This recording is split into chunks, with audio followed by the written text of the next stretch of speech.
22-ci əsr kanalının bugünkü buraxılışında hər birinizi xoş gördük, dəyərli izləyicilər. Ordumuzun zəfər yürüşü davam edir. Bugün səhər Ali Baş Komandan İlham Əliyev daha 13 kəndin işğaldan azad edildiyini bildirib. Son məlumatlara görə ordumuz cəbhədə irəliləməkdə davam edir. Bununla yanaşı, ermənilər ağır itkilər verməkdədirlər. Bildirilir ki, 1-ci Qarabağ müharibəsində Azərbaycanlılara qarşı soyqırım aktında iştirak etmiş 63 yaşlı erməni deputat Sasun Mikaelyan ağır yaralanıb. Həmçinin Ermənistan ordusunun tabor komandiri Mıher Stepanyan itkin düşüb. Tabor qərargahının rəhbəri Samvel Abqaryan isə ağır yaralanıb. Bununla yanaşı, ermənilərin məşhur snayperi, Qartal gözü kimi tanınan kapitan Manuel Sagomanyan məhv edilib. Hərbi jurnalist Tofiq Şahmuradov hazırda Tərtər-Ağdara istiqamətində şiddətli döyüşlərin getdiyini deyib. O yazır: Qarabağ müharibəsi tarixinin bəlkə də ən ağır döyüşləri gedir. Düşmən bu istiqamətdə çox böyük qüvvə cəmləşdirməsinə baxmayaraq, ordumuz düşmənin başını əzməkdə davam edir. Ermənilər bu istiqamətdə separatçı ordunun ümumqoşun ehtiyatlarının, 10-cu Dağ Atıcı Diviziyanı, 77-ci Əlahiddə Moto Atıcı alayı bu istiqamətə gətiriblər. Allah ordumuza kömək olsun. Son gələn məlumatlara görə düşmən əskərləri bir neçə istiqamətdə ağ bayraq qaldırıb. Onların bir qismi Ermənistana qaçırlar. Digər qismi isə Araz çayı ilə İrana keçirlər. Artıq Azərbaycan tərəfi bununla bağlı İranı xəbərdar edib.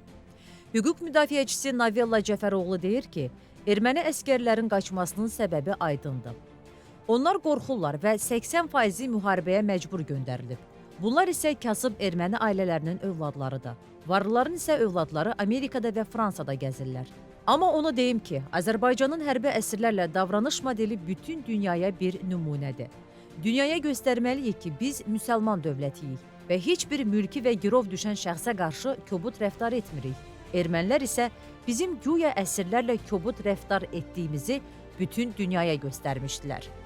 Mən inanmıram ki, onlarda bir Qarabağ ideologiyası olsun. Erməni əskərləri heç Qarabağ müharibəsinin mahiyyətini bilmir. Vaxtilə ermənilərlə çox görüşdük və onlar da deyirdilər ki, biz müharibə istəmirik, biz Azərbaycanlılarla qonşu olmuşuq. Hələ bu 15 il öncə olan söhbətdir. Biz həmişə humanist olmuşuq. Silahsız, əsir düşən adamlarla xoş rəftar etməliyik. Biz yenə də bu davranışımızla ermənilərdən ucada durmalıyıq. Bütün dünyaya göstərməliyik ki, biz yox, ermənilər vəhşidir. Amma bununla yanaşı, tariximizə nəzər salıb yadımızda saxlamalıyıq ki, ermənilər bizim düşmənimizdir. Biz düşmənə həmişə güzəştə getmişik, amma ermənilər bunu başa düşməyib. Bugün hamımız Ali Baş Komandanın Qarabağ uğrunda başlatdığı əks-hücum əməliyyatını dəstəkləyirik. Statın sonu. Qarabağa gətirməyə qüvvə tapa bilməyən ermənilər yeni yola əl atıblar.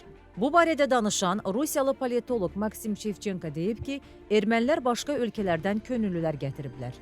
Əvvəlcə onu deyim ki, Azərbaycanın Dağlıq Qarabağda xarici döyüşçülərdən istifadə etməsi barədə məlumatlar əsassız şayələrdir. Mən sizin vasitənizlə bütün jurnalistlərə müraciət edirəm. Böyük maliyyə ehtiyatına, müasir silahlara və NATO standartlarına uyğun olaraq qurulmuş orduya sahib olan müasir bir dövlətin bu nəyinə lazımdır? Heç kim bu suala cavab verə bilməz. Çünki Azərbaycanın buna ehtiyacı yoxdur. Ermənistan isə Türkiyəyə, Azərbaycana qarşı vahid cəbhə yaratmaq üçün muzlulara ehtiyacı var. Xüsusilə Kürd və Yezidilərdən ibarət qruplar erməni tərəfdən vuruşur. Bundan əvvəl Ermənistan elan etmişdi ki, Azərbaycan Dağlıq Qarabağda Əfqan yaraqlılarının xidmətlərindən istifadə edir. Əfqanlar Əfqanistandan kənarda döyüşməyə son dərəcədə həvəssiz yanaşırlar. Deməli, onların döyüşlərdə iştirakı yalandı. Statın sonu. Artıq Rusiya mediası da yazır ki, ermənilərin qüvvəsi tükənmək üzrədir. Stat. Ermənistan ordusu özünün 20-ci əsrin 80-ci illərinə aid taktika və silahları ilə Azərbaycanın 21-ci əsrə aid silahlara məxsus yüksək döyüş ruhu və ordusunu dayandıra bilməz. Azərbaycan Dağlıq Qarabağda parlaq qələbə qazanıb. Ermənistan isə məğlub olub və onun Qarabağdan çıxması an məsələsidir.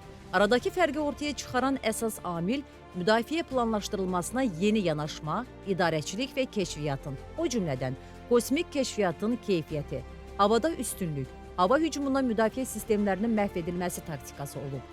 Ermənistan artıq 700-dən çox hərbiçisinin həlak olduğunu açıqlayıb. Bu, yaralılar da nəzərə alınmaqla erməni döyüş bölmələrinin qüvvəsini itirdiyini göstərir. Həm də onların Pilotsuz uçuş aparatları probleminə qarşı həlli yoxdur. Azərbaycan təkcə dronlarda deyil, həm də döyüş əməliyyatlarının planlamasında və idarə olunmasında üstünlüyə sahibdir. Şəxsi heyətin ruh yüksəkliyi gözə çarpan dərəcədədir. Azərbaycanlılar mümkün olan hər yerdə irəliləməyə çalışır. Düşmən ölkə məğlub olduğunu görüb çirkin yollara əl atır. Diqqətlə dinləyin. İndi sizə düşmənin çox böyük bir hiyləgərliyini açıqlayacağıq. Tanınmış fotoqraf Dilan Collins bildirir ki, ermənilər Qarabağda döyüş bölgəsində manekenlərdən istifadə edir. Ermənistan ordusu Dağlıq Qarabağda münaqişə zonasında düşdüyü çətin vəziyyətdən manekenlər vasitəsilə çıxmağa çalışır. Fotoda erməni hərbi forması geydirilmiş manekenin qurşağa kimi torpağa bastırıldığı görünür.